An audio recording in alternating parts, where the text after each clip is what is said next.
Good morning. It's morning here. It's a foggy morning before I head off to Australia for the week.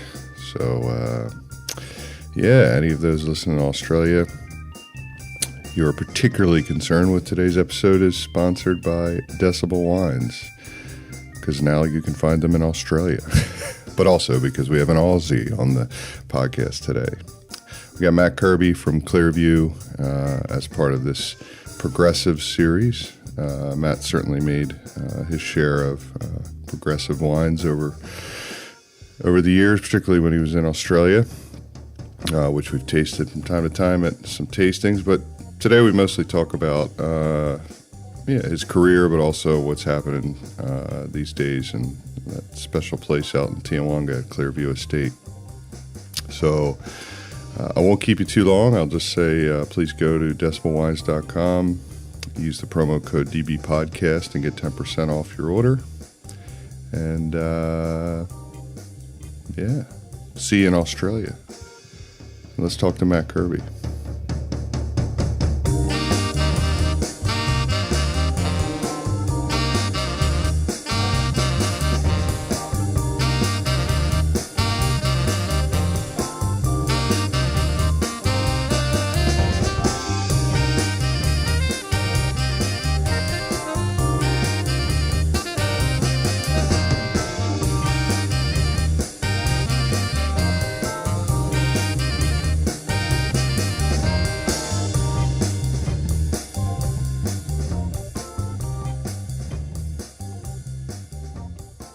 How are you? Very good. It seems like you're enjoying Hawke's Bay life of a surfer and a winemaker. Yeah, we've loved moving to Hawke's Bay. I think I've said it in a few different bits and bobs that we've done with media over the last couple of years. Moving to Hawke's Bay has been, great for our family. We love everything that the bay offers, which is the beach and the varieties that we can make in Hawke's Bay. Sarah, my wife, her family is originally from here, so that was the real crux of us wanting to move back. We had at that point one young boy. We've now got two, and so being close to family was a big plus as well. But we'll get onto the winemaking bits later on. But you moved here early 2015? Yeah. Australia Day 2015. So that's the 30th or something? Or? 29th we got over here, yeah. Sorry. We used to celebrate Australia Day every year at my family's pub because it must have been it's a good trading day. Yeah, exactly. We sold a lot of piss. For about 10 years running, we had it was 2 or 3 different ones, but we had an Australian women working there just as servers. And the first time they did it, like, place exploded. We had like frog races or something on the dining room floor. Like they cleared out the dining room, and obviously we had like Foster's kegs, and then I think they had to go to the consulate in Washington D.C. and get like a case of Victoria Bitter or VB. It's very exciting. The very best, we call that. They were like, and we marked it up to include the freight to and we did it for years, and they did pies and everything, and then. Because we also used to sponsor a Aussie Rules football team. Yep. So, which is, they're all over America, just in different cities. Yep. And so when I first moved to New Zealand, I knew more about Aussie Rules than probably rugby. Yeah.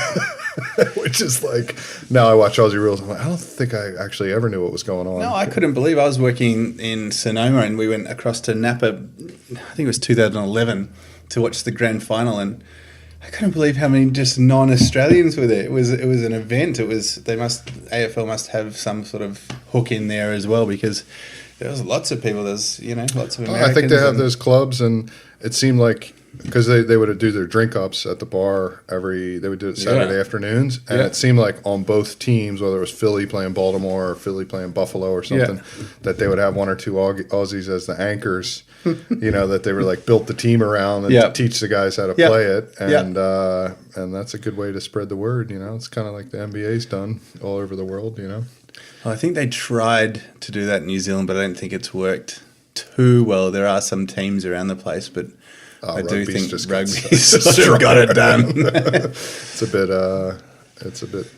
pretty much. There was a good result in the rugby last night, I think. Okay. Well, let's get on to that then. You're born in Australia because I just asked you. And what part of Australia? Because that was a town I never heard of. Gosford. So that's Central Coast, New South Wales, about an hour from the Hunter Valley.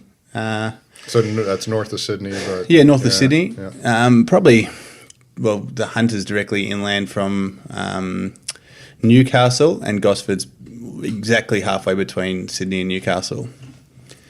And you were a chef? Yeah, qualified chef. I did. So I had a checkered history with study.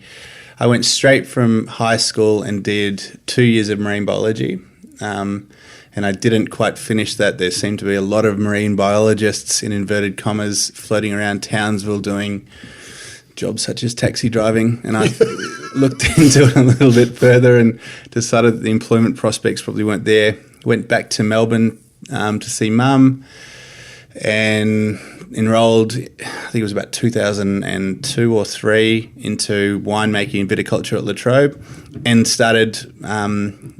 I started cooking in a kitchen as a part-time job. Yep. And then I just managed to convince Asset Trading that I knew something about cooking, and they did an on-the-job apprenticeship for me, which only took a year and a half.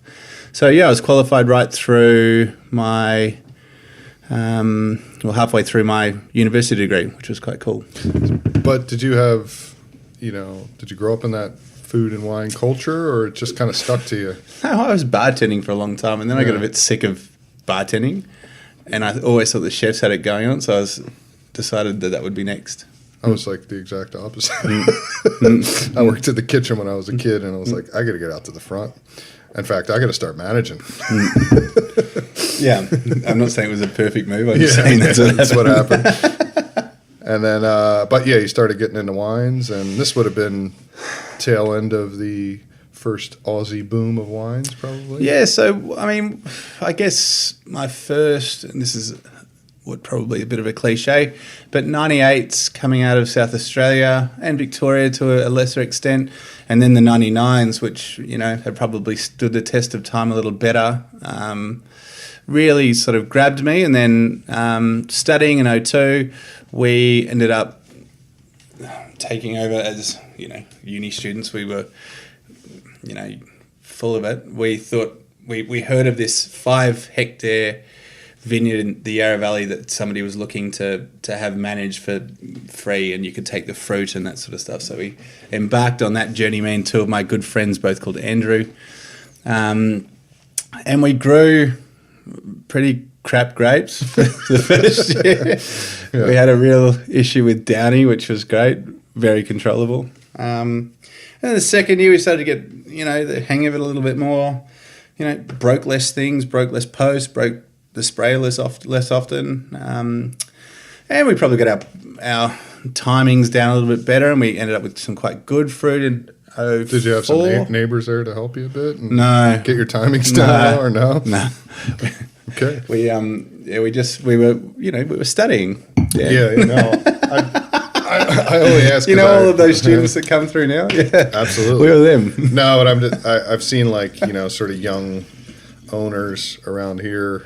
At least they've had a villa vineyard next to them that was like, listen, it's in all our benefit if you get your timing right. But you guys didn't have that. No, we were down the end of a lane and there was nothing else around us. That's why we got it wrong, and then we started to probably talk to more people after that. And what was growing there? Cab Sav. So that should be fairly bulletproof, and works well in the Yarra. It's probably not what the Yarra is doing most famously at the moment, unfortunately, because there probably should be something that they're hanging their hat on. But Shiraz mostly, or the Yarra's Chardonnay in the Yarra definitely, Shiraz sure, but to a lesser extent, Pinot. Okay, that's right. And then to an even far lesser extent, Nebbiolo. Lots of people are making quite a name for themselves doing that. It's where because it's really close to Melbourne, so it's where all the cool trendy kids come and congregate, which is awesome. It means that you get the very best and some of the very worst out of the same region. Yeah. But there's a market there too. If you make something interesting and strange but good, it'll sell. There's a market for everything weird and wacky in Melbourne. Yeah, I was just there a couple months ago. and I got a sense of that. Well, I think I told you when I was there, I drank a lot of Grenache when I was in Australia, and I'm going back in a couple weeks, and I don't know what to look out for, but I just talked to Psalms and people, but I love it. No, I just talked to, and I don't think I'm talking out of school here, but I talked to Guillaume, who he's been on this podcast many years ago. He was complaining about, I fucking hate Grenache, and oh really? And he was just and I could see it. It certainly can be polarizing. I think as a young wine drinker, it was definitely one of those wines like where I didn't know if you didn't know what you were grabbing quality wise, and if you went for, maybe people treat it now as warm climate Pinot Noir. Yeah. So if you're taking it from that point of view, then it can make some amazing wines, and it can retain natural acid in Australia, which is, we'll get to Hawke's Bay later, but that is a strong driver for us to have left Australia, is the abundant and constant necessity to add everything. Yeah. I certainly saw some of that in California, though. There's some places that are better than others for that. But, there's a bit of a formula there. Yeah. Add water, add acid. Yeah. I mean, it works. There's some nice wines, but I reckon you can taste them in there too, Yeah, I come up and if I can taste water and acid additions, I don't know. I don't know about water, but got acid. So used to them. Yeah. Tartaric does have a hard edge to it, but or maybe I shouldn't say I can taste them, but I think I really appreciate that you can taste when it hasn't been added. Yeah. That natural, which is where you see a lot of times you bring in a New Zealand wine and they go, wow, this is lively and balanced and everything like that, and it's probably because it's natural acidity. We're in a rare area like that. But anyway, rewinding. You're out of uni. Yeah. You go work a real harvest somewhere to start off? No. There's stories I'd tell about that. I was working quite a lot during my uni degree. I got fairly good grades, but I did a lot of my study between the chefing hours of 2:30 and 5:30. Sure. So... Yes, no, I didn't do a real harvest anywhere. We worked on this little vineyard and got through to fourth year where I did my first harvest at Stella Bella in Margaret River, which was, a lovely place to go and do first harvest. Margaret's it's a beautiful, beautiful spot. It sits out there with sort of three coastlines, which is quite a unique situation for it to sit in. Dan mentioned before, I do like to surf a bit, and I finally convinced them to put me on night shift. I'm right here. You don't have to refer to me in the third person. Well, I feel like there's somebody else here as well. There are, yeah, it's right in front of me. Sure. So I finally convinced these guys to put me on night shift because then I could finish work at 5:30, 5:00 and go straight for a surf and then go to bed. Sure. It seemed perfect to me, except I did my ACL the second day of this night shift surfing. And so I hobbled around. I didn't tell anybody, and I managed to get through vintage before I went back and got it looked at, because these guys were just so okay, but, don't injure yourself. And, they were quite old school Australian. They were quite hard sort of gents to work for, one in particular. And so, couldn't say a word and just had to quietly go about my very painstaking business of going up and down ladders to do pump overs. It was all right in a straight line, just no movements either side. No lateral movements. No company basketball game. And that was which winery again? That was Stella Bella. Stella Bella. And we can keep going. From there, went back and had to do more fourth year stuff. Then went to Sonoma County to Dry Creek Vineyards, which was quite... Sure. It's big. Yeah, I know that. They only took on 2 international interns, and they didn't have any lights in the winery, so we would have to we had 2,000 tons with 6 people in a 7-to-7 sort of regime. It was quite busy. Lots of mistakes were made. Lots of mistakes were fixed. Yeah. How do you mean? Just Well, because it was crowded or something? Or? No, we're just so busy. Yeah, like yeah. you'd get a wad of selenotes, 2 centimeters thick, and you'd have to try and get them done in 2 hours. So, and it's legal to add water there. So, I mean, my biggest mistake was quite funny.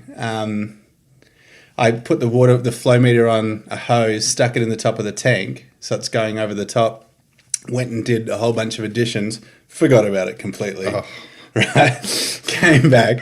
I was meant to add 800 gallons of water. I'd added 4,500 gallons to this tank, and I just started laughing.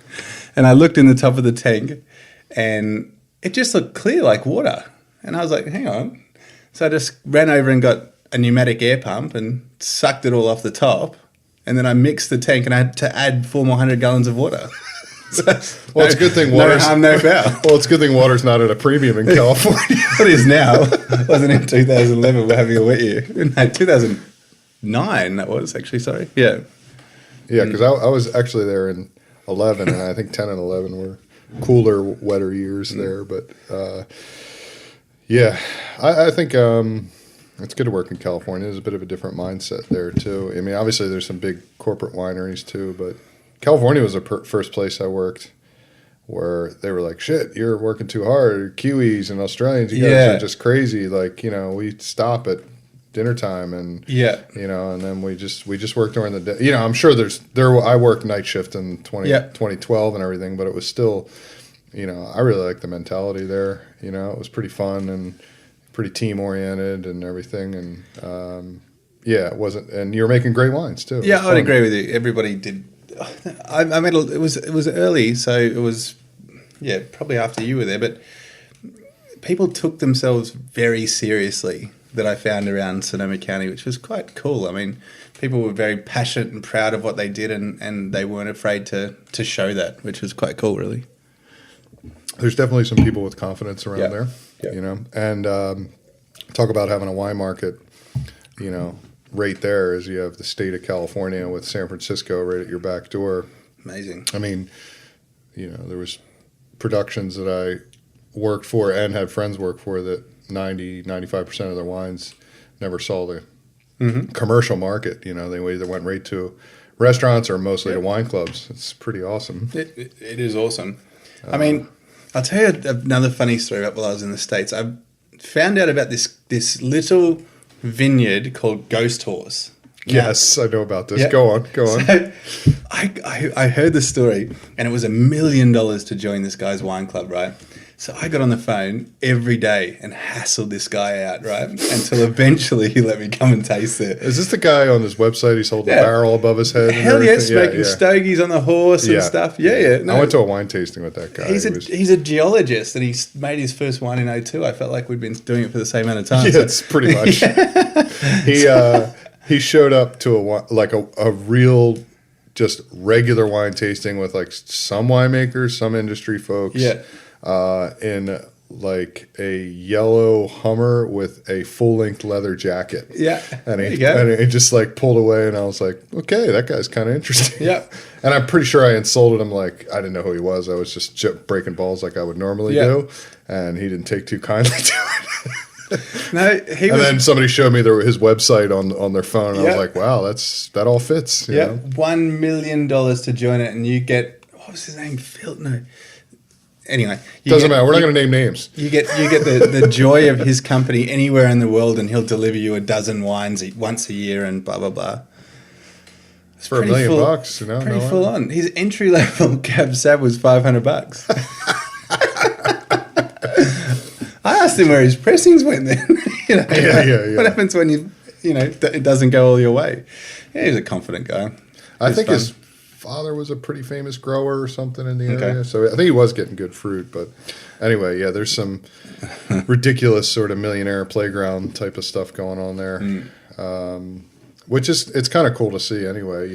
Like you walk through and you're like, wow, this is interesting. Mate, it gave kudos to fake it till you make it. I tell you what, absolutely. How do you think I'm doing it, buddy? You know what I mean? We're all in that boat. Don't worry. So. Couple harvests in states, or no, just the one. So from there, Where do we go after that? I did one in Central Victoria for Plunket Fowls. Well, they're now just called Fowls, I think. Or Plunket, one of the two. And then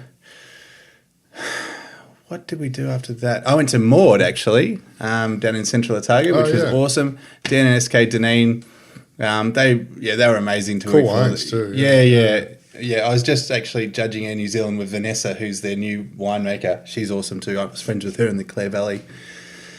Maud, I mean, that was such a great experience. We all lived upstairs above the winery. I met my my wife. Hope she's not listening. She won't listen to this. It's okay. Nobody listens. You know.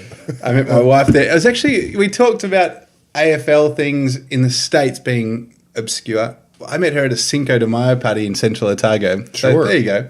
Yeah. I had a nice marked pen mustache drawn on my face because we'd finished work late and that was the best costume we could come up with. Yeah.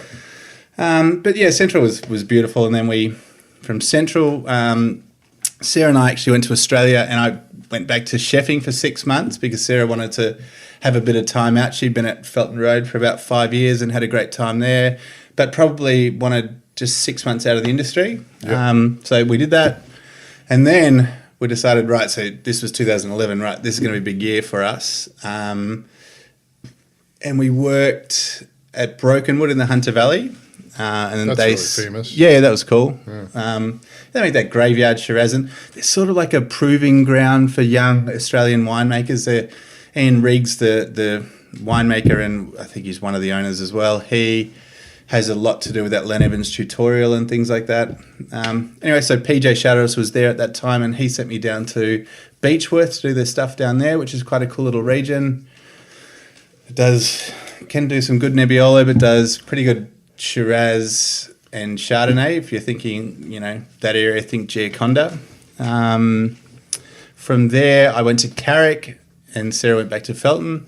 And then I actually was applying and got very close to getting the Carrick winemaker's job in 2011, which Francis Hutt got over me, which was good for my career because I was pretty fresh but had confidence. Yeah. You have confidence? No. Yeah. Well, that was kind of part of my question, though, is when it sort of applies to, I guess, Hawke's Bay and you, but also when you think you started getting the confidence of like, I could do this, I could be a winemaker. Like 2011, apparently. Yeah. You were, because no, that was a job I needed to miss, which was great because the question is, retrospectively, I look back on that time and I was nowhere near ready for that sort of job because that sort of job, technically you could say I've got the audacity to say that I could make wines for that job, but they wouldn't be of the standard that you needed to do for that job. You wouldn't have the authority, or you wouldn't have the intuition to be able to have impact on the vineyard, or to have the confidence not to have impact on the vineyard, or have the confidence not to have impact on the wine as well. Yeah. To be able to be... It's a bit of politics that need to be played, and you need to come in... I need to learn that, with the vineyard guys, and whether that's trust or at sometimes being like, no, man, this is what I need, Well, to be in charge for whatever that means, to oversee winemaking and some vineyard aspects as well. Yeah, you need to be able to listen before you talk. And when that was 7 years ago, I just couldn't do that at that time. You talk first and you made sure people listen to you. Whereas now, and you see it around with lots of people, especially in New Zealand, people are always willing to listen before they're willing to give their opinion. I think that's a really cool trait around Hawke's Bay especially. Everyone's very open and honest with their experiences and what they've learned and what they've seen, throughout however many years they've been here. But they're always interested in what anybody else has to say as well. Totally. I just had that experience 2 days ago. I went to look at a new Viognier vineyard. Yeah. It was a woman I know who's a good grower, but she, she hasn't really grown Viognier before. Yep. And I'm like, I've only just started making it a few years ago Yep. and worked at a couple different sites and, let's try to do this together. And this is what I experienced when he asked this guy, or these guys have grown it. And, Yep. Everybody seems to share information. But, the last thing I'm going to do is walk in there and it's like, well, I got a fucking trophy for real. It's like, it's just not going to fly. That's exactly right. And besides the fact that, I'm a growing business and I need people to work with me in the same way, Yep. I'm going to pay slow. That's not a choice, I got to I'll pay you, I promise. But, we got to work together in this, And I think everybody, because maybe it's a younger industry, but it's the oldest, there's certainly some old timers here, but it's still sort of up and coming and under the radar in some ways, I don't know. I have a different take on that. It's funny. Possibly if you're looking in, it depends which market you're really looking at. In New Zealand, I wouldn't say that it's up and coming or any of that. I think it's established and strong. I would argue in Australia, it's established and strong.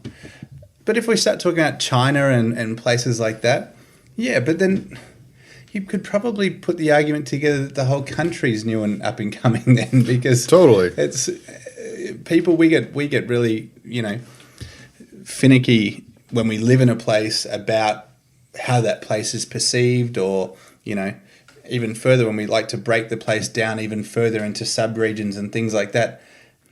I think, some of the smarter guys that have been around here a lot longer than me have made that point to me a few times that, brand Hawke's Bay needs to get strong before sub-regional Hawke's Bay needs to even attempt to get strong. But then the Gimlet Gravels might be trying to do that differently. Who knows? Oh, they are. And I think to some success, obviously, they've done mostly because they've always had good, strong people involved and they have great wines coming out of there. And, it's a fucking awesome story and site to talk about. There's the visuals on it and everything. And when you've got soils that old, it's always a cool story. And all you have to do is dig a hole in the ground and any somm in the world is going to be blown away by it. It's just cool shit, know. And we didn't bother with Clearview. We just waited for a tree to fall over and then we just kept it there. But talk about a beautiful site that is, I don't want to say easy to sell, but it's sellable. Is just that site out, the winery out near the ocean, and I mean that's stuff Clearview? dreams are.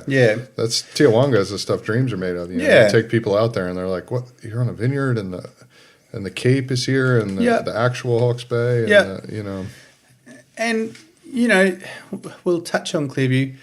It is a cool story, being Clearview's story as well. Being no matter who the people involved are, family owned for its whole existence. And, to sort of have evolved, and Tim will say this even from the start, accidentally. He didn't know when he bought that he was going to plant grapes. It wasn't until he reckons he hit a Vitals No. 2 vineyard sign, and that sort of spurred him back into... That sign. Yeah, the sign's in the winery. Spurred him to plant grapes again. And, I'm just glad they planted Chardonnay because, geez, it works out there. Yeah. Those ocean breezes, huh? Very cooling breezes. We are degrees cooler out there than you guys in the Gravels and Bridge Par. Yeah, I know.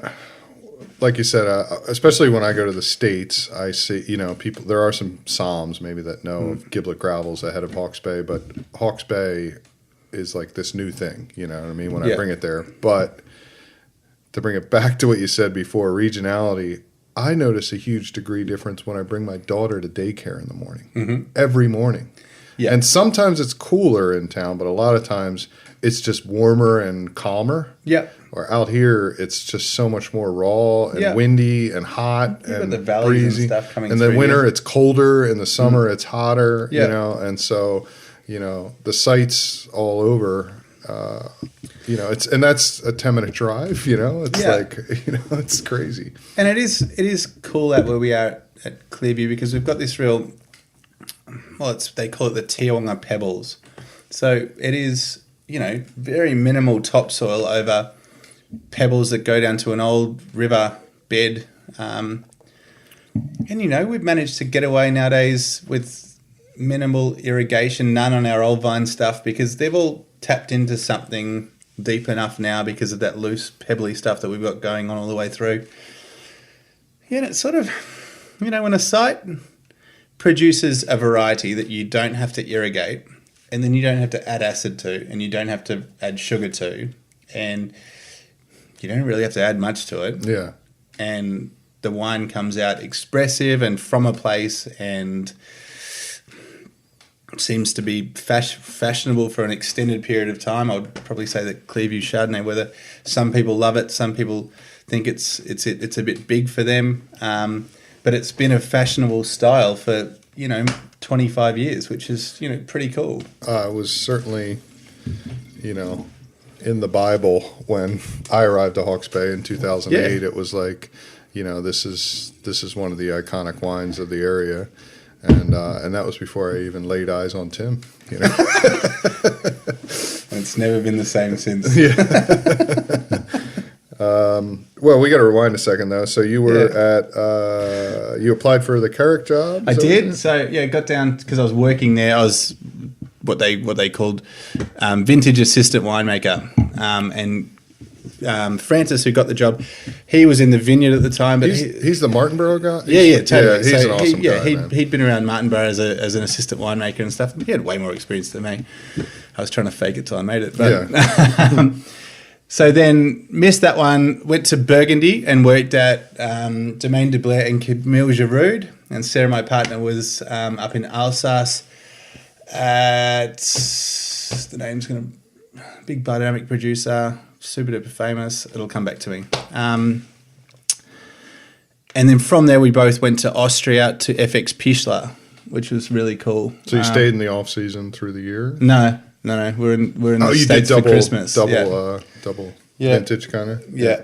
And so that was a big year. That was lots of countries. Zinhumbrecht was the one I was trying to think of. Because a lot of them, if you do, I've never done a vintage in Europe. If you, but if you, like I've tons of friends who've done vintage in Burgundy, and even we have a mutual friend, Amy, who's there now. And a lot of times you could be busy for 6 weeks and that's it, a month.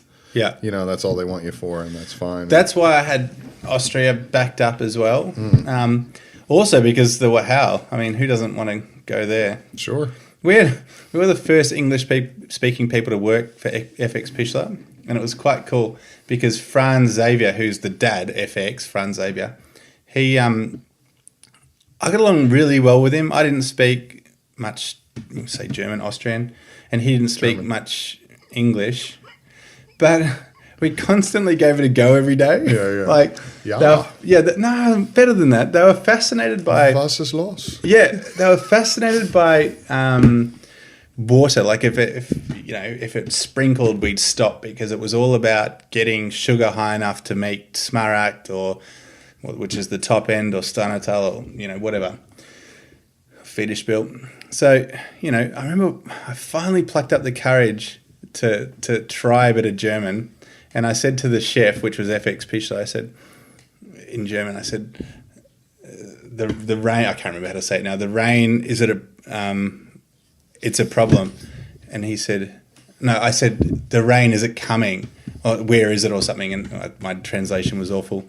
And he looked at me and said in English, the water is in the Danube, which is the river that runs right through. And he said, get to work.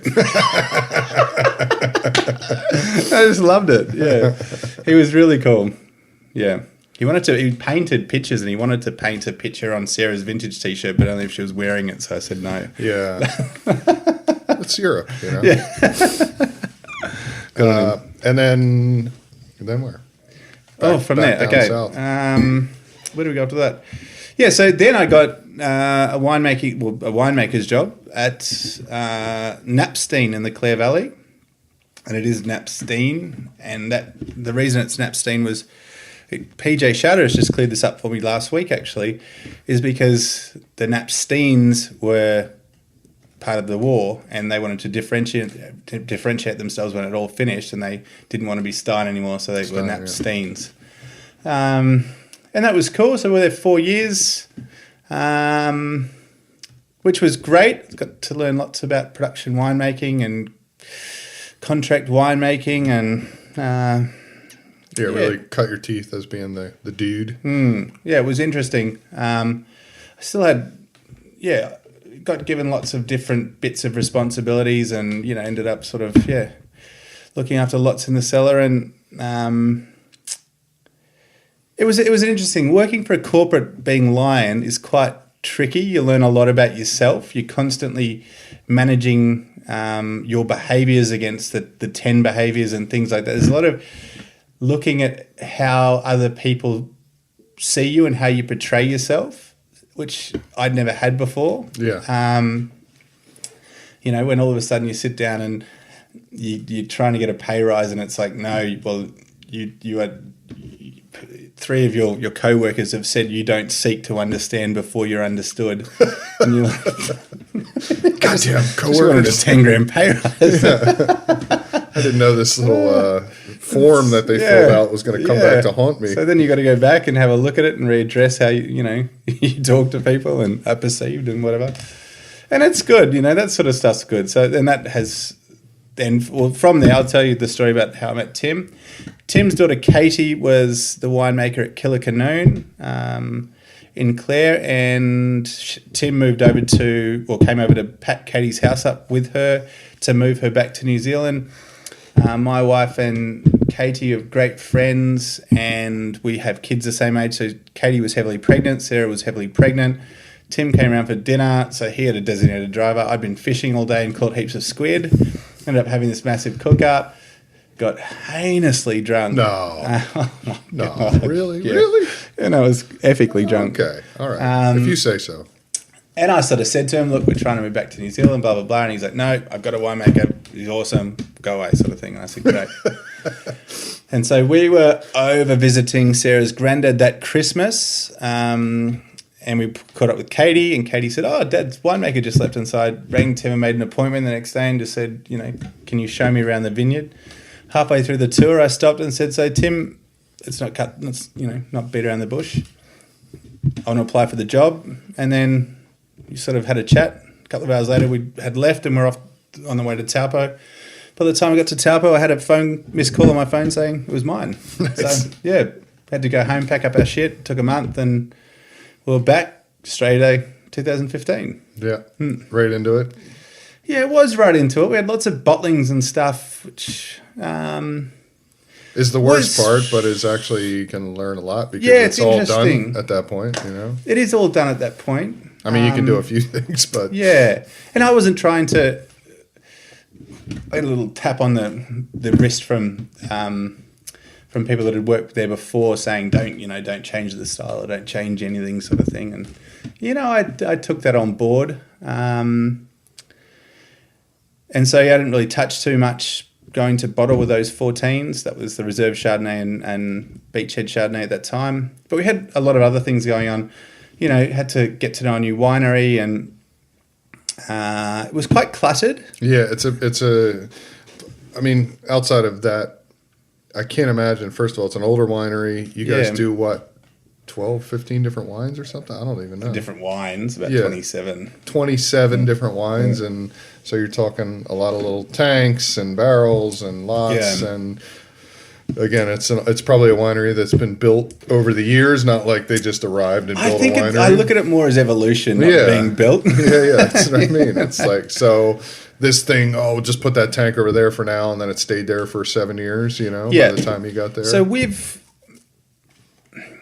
outside of the wines, just to do with the setup, we've changed a lot in the last 2.5 years. There's no, if you went, we've put a lot of new tanks in and things as well, but if you went there, it wouldn't look the same anymore. And that was just, it's like when, you get a new house or something like that, you always want to just put your own touches to it so that it's easier and more functional for you. And it was the same sort of thing. Now you have a great assistant winemaker. Yeah, Rob. He's awesome. I mean, and you walked into him just being there? Yeah, Rob started the month before me. I mean, that guy, I went to school with him, and he couldn't be, first of all, a nicer guy, but second of all, he's passionate, he's cool. Like, I can't imagine just be like, what, I get this guy too? Along with these vines and everything else. Yeah, Rob is absolutely awesome. And, he was a bit skeptical of me at the start. which is good. Skepticism's awesome. Yeah. He sort of, he's a real eye dotter and T crosser, and he wouldn't mind me saying that. He No, I know. is very thoughtful. Totally.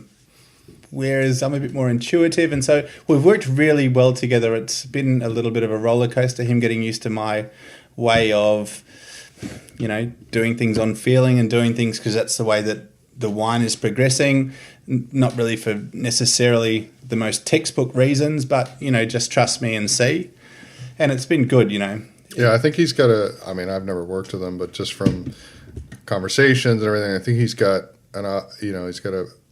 clearly a huge technical side to him that's very efficient, and but he's also somebody who's really passionate about wine. Like he loves wine, and he goes to tastings, and he's always interested. Like, hey, what do you got? Yeah, absolutely.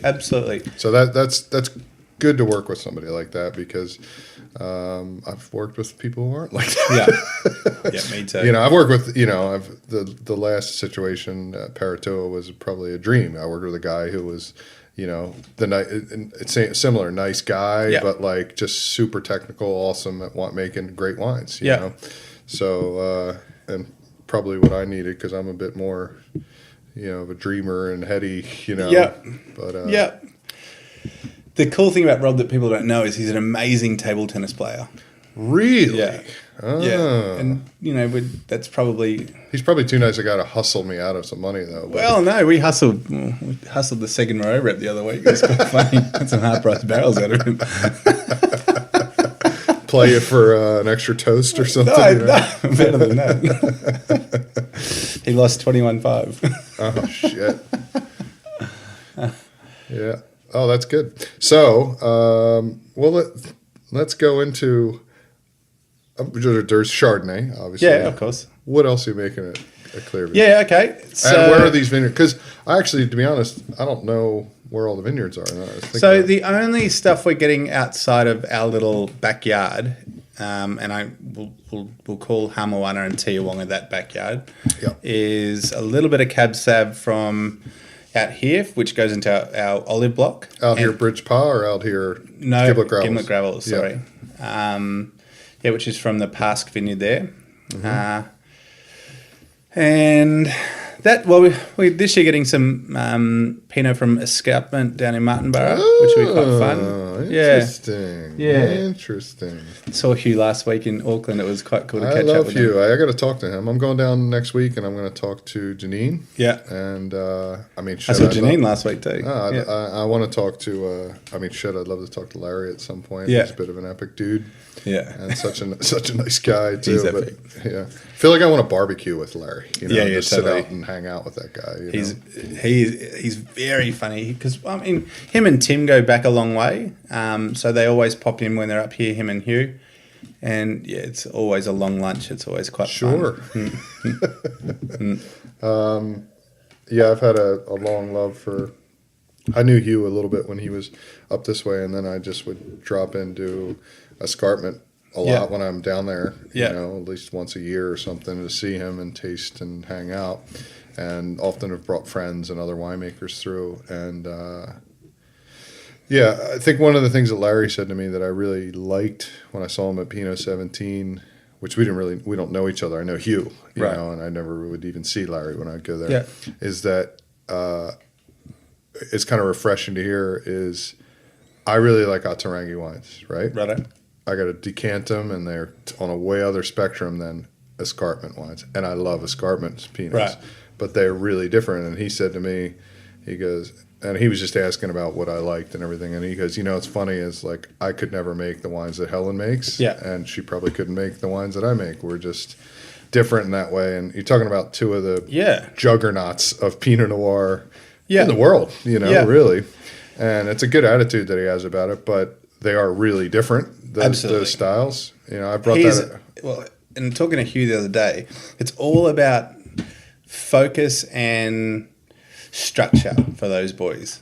So, and that's a cool way to look at it. It's not about necessarily ripeness, or it's not, they do like ripe, but it's not necessarily about flavor as much as it is about longevity and structure. And that's a a novel and awesome approach to winemaking. Well, there's some beasts there. I've done probably 4 over the years, like New Zealand tastings with Napa winemakers and kind of wine geeks or whatever. Some lawyers who have awesome cellars and stuff and wanted to attend. And 3 times the coupe took out top wine of the whole, like every flight. I kind of had everybody vote and this and that. But that being said, after the tasting on 2 occasions, we went back to Atarangi and went, shit, if you would have decanted that for 2 hours before.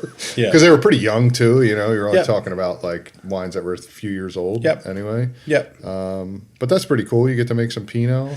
Yeah, well, this year. We actually made some Pinot last year from Tiawonga, which is, I really like it. It's 100% whole bunch, but it's really light and it's sort of a summer put in the fridge sort of wine. I always thought that, and I don't know about Tiawonga fruit because maybe there's that cooling effect out there, kind of like there is in Santa Barbara or something, with which I've tasted some pretty good Pinots from there, but certainly Chardonnay from that area. But I've always thought with Hawke's Bay Pinot, and maybe this is something to do with the old school mentality, is that it could use a lot more whole bunch for character. They tend to be sort of darker and not as... for me with Pinot, it's all about just babying it the whole way along. And obviously you need to get ripened and do anything else you would need to do with fruit. But as far as winemaking, you need to baby it the whole way along. But somewhere in each phase, make sure there's character happening. And which I think our wine really does have. Although it was in the Hawke's Bay wine show the other day, and apparently the chairman did feel that the Pinots were a little weak. So I haven't heard the speech. But I heard the speech. The speech is legend. I heard the speech, and hey, I respect Rob for speaking his mind. Definitely, apparently hit it out of the park. So. No complaints from Clearview because you guys did really well on Tuesday night. So. We did. We took the Chardonnay trophy last year as well, which was quite cool. So to get it 2 years in a row is fun. Shows that little patch of land out there can do Chardonnay for Hawke's Bay really well. But I was quite happy with the commercial red trophy, to be honest. That's a good one. Whatever. It's our most entry level of the reds. So what's the in brackets is the cheapest? What's the what's the standards for the commercial red? I don't even know. I think it's a quantity thing of about 7, within reason 7,000 litres. Yeah, and we just bottled, so we're all over that with that blend. Good, sell it out. Well, I don't know. Is a commercial red trophy going to sell your wine for you? Don't know. Probably just the price point's going to sell it anyway. I think so. We haven't had too much trouble. So what other... Merlot, straight Cab Franc. These are all out in Tiawonga. Yeah. Okay. Malbec, which we had a look at the other day. That was a weird tasting. Yeah, that's a weird tasting. Sauv Gris, which we're making in an orange wine style with no additions. Didn't make one in 17. It was a vintage not for making that sort of wine. Semillon, Sauvignon Blanc, Gewürztraminer, Pinot Gris. Semillon, Sauv together? No. No? Just straight Semillon? Yeah. And try to age it, or is it out the door pretty quick? No, it definitely ages really well. It's barrel fermented. Often gets some new oak as well. Less nowadays. They used to put it through 100% new oak. I haven't done that. Yeah. Sort of maybe a 3-year-old barrel or something like that. And is that all sold through the tasting room? Yeah. That's cool. That's good to know people are keen for that kind of stuff, or is it just we get really eclectic people with really strong views on Semillon come through, hey? Okay. And they become customers for life. So, if we probably looked at our 1,200 bottle a year Semillon make and who's buying that, it's 100 cases, who's buying that? It's probably the same people year in, year out. Yeah. Or maybe there's new ones, who knows? But, the bulk of what we do is Chardonnay. In tons, it's almost half now. Yeah. It's grown exponentially each year. So we've grown by more than 30% on year since 2015. And rosé is another one, and we've grown that by 300%. since 2015. No, rosé's popular right now? It's always been popular with Clearview. I mean, it's funny that Black Reef Blush is sort of a really iridescent colour, and it resonates with some people really well. I can remember drinking early in my Hawke's Bay tenure, drinking Clearview Rosé, like as one of the go-to. I think it suits the branding too, it just looks cool with the label. I don't know. Yeah, and then you put it in the glass and it's so pink that people just go, wow. And that's, to Tim's credit, I never want to get accused of changing the style at Clearview. We might have pulled it back a tiny little bit with some of the Chardonnays and some of the red winemaking, maybe a little bit. But that pink rosé just suits what his passion with the wines are to a T, which is, give the people everything, give them power, give them, colour, give them aromatics, give it all. And, that's resonated, it seems to be with the rosé market in Hawke's Bay and maybe in Wellington. Yeah, because we're selling a lot of it. So, yeah. No, it makes sense. Auckland, I would think, too, or... Starting in Auckland, we changed representation in Auckland about 12 months ago. So we've got a sole rep up there now, and that's going really well. And Nigel, he's making inroads with that rosé for sure. Yeah. No, it's just really good to hear the other night when they won those awards that, we planted some of these vines ourselves and we're still involved and, doing that. And it's... Need some new stories though, eh? We heard that same story last year. I wasn't there. But, I'd say, with Tim at the helm, there's not a lack of story or anything like that, which is great. It's good to have that that figure, as behind that and a face for the brand and everything, It is absolutely essential. Very important to our brand. Absolutely. Yeah. I think you said something to me like, I think it was you that said he was going to go out to the tasting room and the difference between whether if he goes out and if he doesn't, then we don't have to say the number value now, but it was in the thousands. Yeah, and it can be that way, especially with certain, and that's our struggle as a brand, being Clearview, is to, with Tim, he's however old he is and is still super passionate about the brand, and people they resonate with him so much. It's about keeping that legacy going forward, and we're not isolated in that need. There's lots of brands that go through this, but it's something that we are conscious of, because Tim is awesome at doing those face-to-face things, and everybody knows him. He's such an entity in Hawke's Bay that you can't just ignore. No. And what about Helmer? I poured. I was just gonna say I poured some of your wine at a masterclass in Philadelphia. Oh yeah, with NZ Wine Navigator. Yep, and that they sent me their whole portfolio, and I was like, yep, I'll take some of that Syrah. Yeah. I don't think they had Chardonnay there, but... Well, our reserve Chardonnay is there, but we don't do much with them. It's little bits here and there. Maybe one of the other reds was there, but I don't remember. But certainly we hopped on the Syrah, and it did really well that day, along with all the Syrahs did great.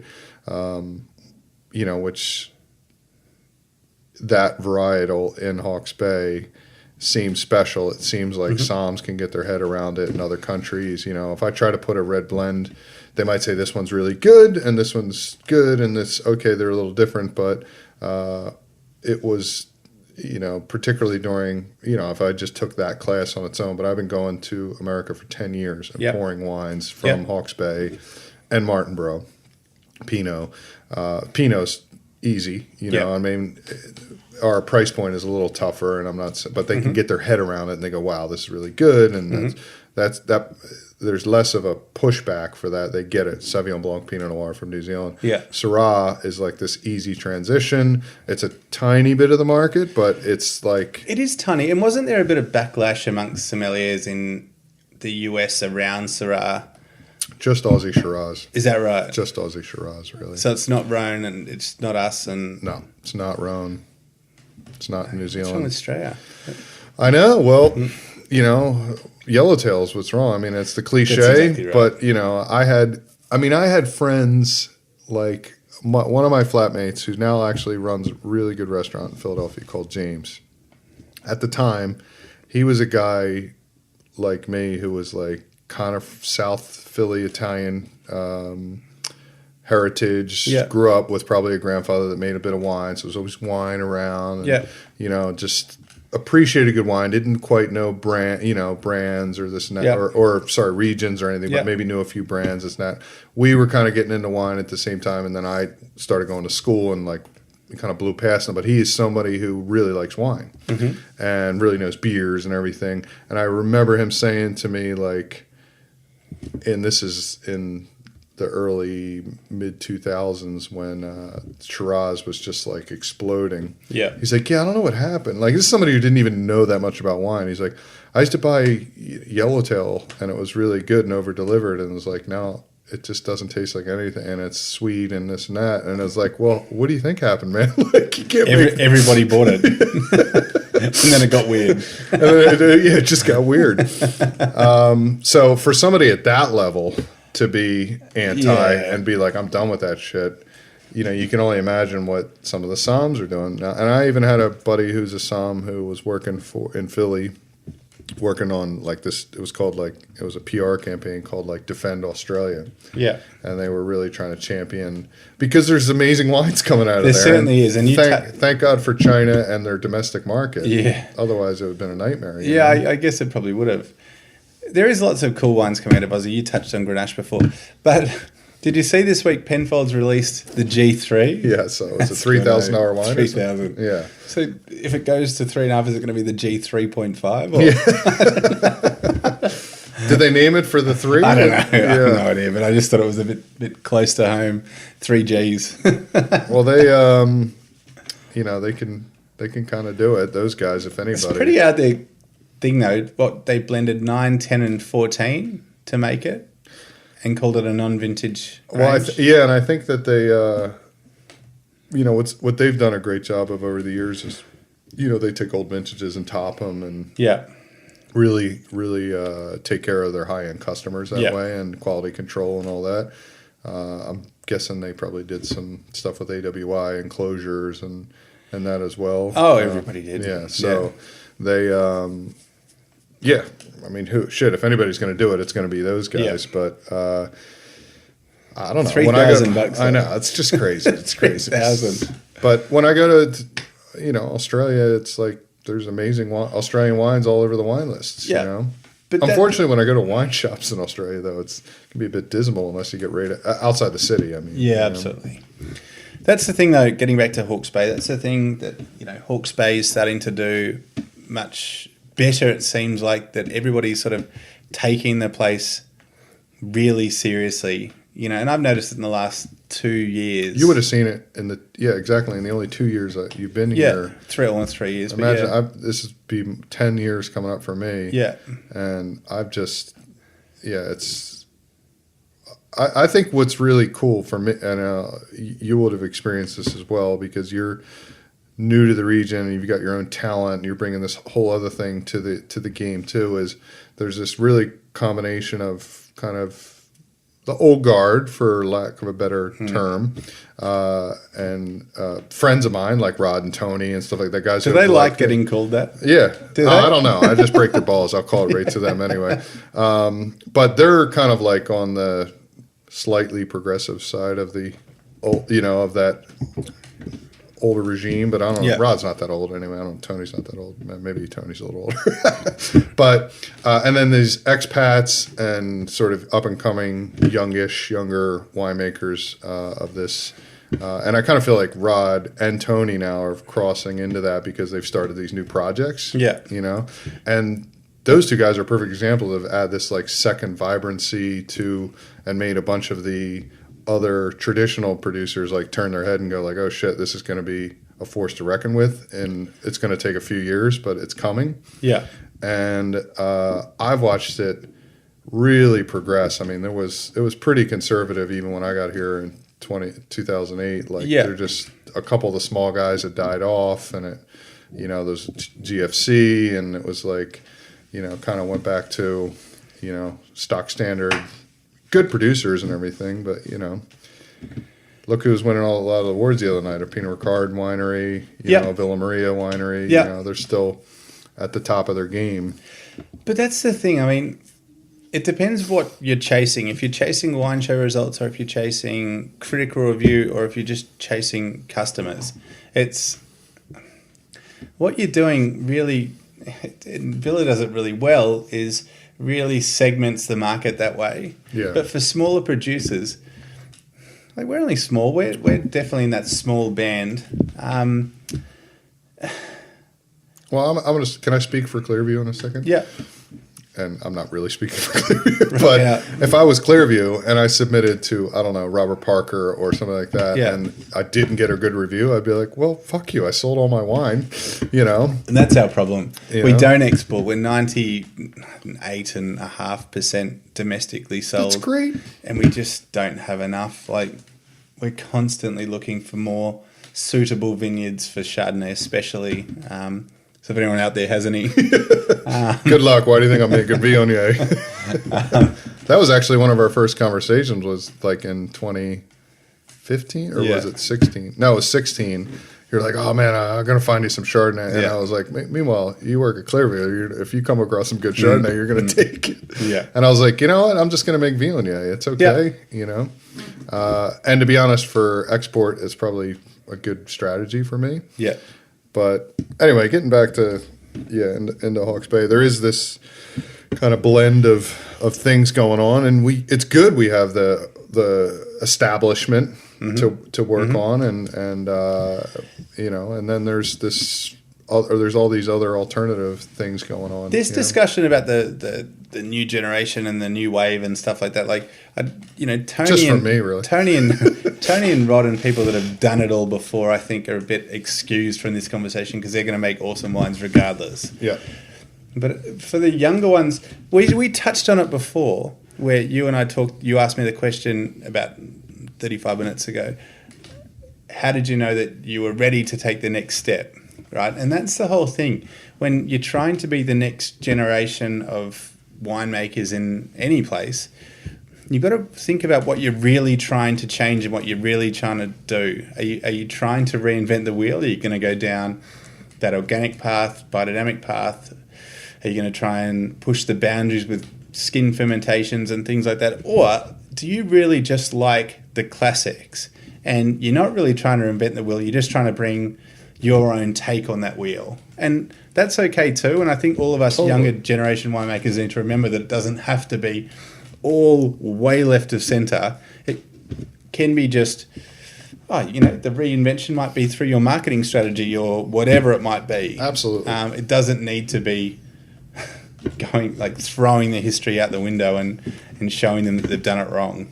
Yeah, I mean, I don't think anything I'm doing is too weird. I like to push it a little bit with a bit of whole bunch in my Pinot and do some, Yeah. I only make Viognier and Malbec because I can't get any Syrah and Chardonnay. So that's what I do. Malbec's awesome. Malbec is cool. Right and, there with that. We're having fun with that one. But, making Hawke's Bay Savvy is half my production to go into export and everything. So, but, yeah, I think what you say is right because we do have, some other up-and-coming friends who, Merlot. Our buddy Bryce loves Merlot. And I'm like, good for you. Good, dude. Champion Merlot. We need some younger producers making Merlot. We got a shit ton of it around here. Yep. And we need somebody to make really good Merlot. My wife loves Merlot. Yeah. Yeah. I honestly still think that Merlot suffered from that silly California movie. Absolutely. 10 years ago. And that's craziness. I think apparently it's a little bit... the numbers are actually showing that it's on an uptick again. Is that right? In the States, definitely. Good. Because that's right. Like in Hawke's Bay, Merlot does really well. It ticks the boxes. It gets ripe and it performs well in most vintages. And it's reasonably bulletproof. I think maybe 2016 might have been a bit tricky, and obviously 17 was for some areas. But yeah, Merlot in Hawke's Bay really does work. I mean, it might be best in the world in Merlot. I don't know. I mean, I can't. Like year in, year out, as a region, But are there that many straight Merlots out there, or are we still all just blending everything? That's. I think almost every established producer does some at one level or another. Righto. Does some straight Merlot. Because it's almost just too easy to do, and they have enough of it planted. And some people decide we're gonna, call it Merlot, and there's 5% Franc in it or something like that, which is kind of a cool strategy. I think more and more people are putting Cab Franc on their label and everything as well, or Cab Sav. Cabernet Sauvignon it's got its own marketing cachet. So to blend, even if you put 5%, you can put it on the label, and it's going to help you sell more. Yeah, it was funny. I was doing the 2015 Merlot and Cabernet straight end blends at the Air New Zealand Wine Awards last week, and one of the international judges turned around to me, and Phil from Tomato was on the panel as well. He was one of the leads, and I was polishing glasses. And he said to me, well, the international judge said to all of us, but is there a market for this? Is this selling? And Phil turned around and said, I won't say how many cases, but he turned around and said, yeah, we're selling this many thousand cases a year, and it sells out on release. And the international judges went, wow. And I said, yeah, not quite to Phil's level, but but it's ticking along much better than I would have thought having moved here. It's, people are embracing those blended red of those sort of famous 5 varieties really well, which is cool. I think nobody wants to talk about supermarkets, but that's one. Wine bars, restaurants that they're going to be on wine lists. Yeah, they're going to be good. Yeah, they're going to get sold. Yeah, they're the local drop, and they deliver like we said every year. So they're just going to keep moving. Yeah. So I don't know. I like Merlot. I drink them a lot. So yeah, and it I think. Could we call it mid-climate Pinot? That's what. I think Tim might have gone a bit far in his speech the other night too. Apparently about Merlot and Syrah, but he did say something awesome about that. And Bryce was at our table like, ah. Yeah, Merlot. I mean, Hawke's Bay wouldn't be here if it wasn't for varieties like that. That's for sure. It's definitely been a stalwart.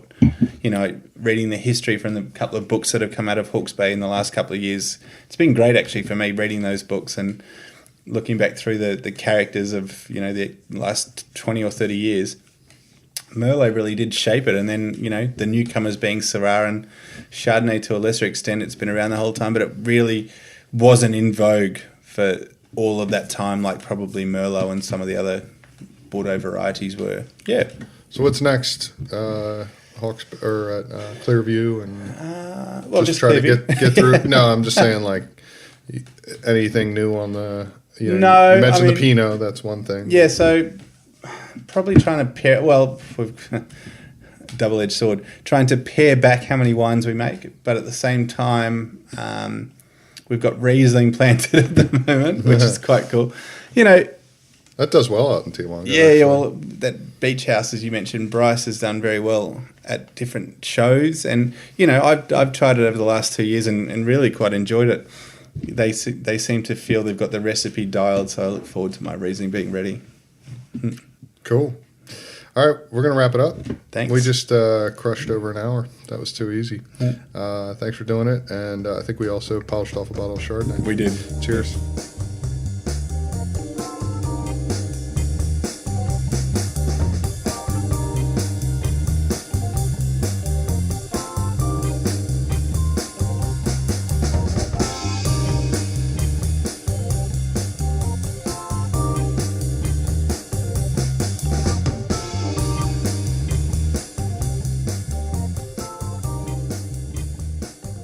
How about Matt? I think we could have talked for another hour. Probably asked him to co-host. I mean, no surprise. An Aussie and an American can babble on for so long. But he's a great guy. It was good to talk to him, and I really appreciate him sitting down to chat with me. We're going to keep going. We've got another great podcast next week from a nice winemaker named Janine Rickards down in Martinborough. So stay tuned for that. Once again, we're sponsored by DecibelWines.com, and we've got a new wine coming out under a new range called Junta, and this will be the Malbec Nouveau. We're doing a party at, for those of you in the Hawke's Bay area, we're doing a party at Bare Knuckle Barbecue on Thursday, November 16th, which is International Nouveau Wine Day. Being a little cheeky with not quite doing a Beaujolais Nouveau, but a Malbec Nouveau. And that's going to be at Bare Knuckle Barbecue. Jimmy and Chef Jonathan are doing wonders there with that great menu. We're just going to have a fun day, do a bunch of specials, 4 to 8 o'clock on a Thursday afternoon, November 16th. Can't beat it. Should be fun. We'll have all kinds of ridiculous specials.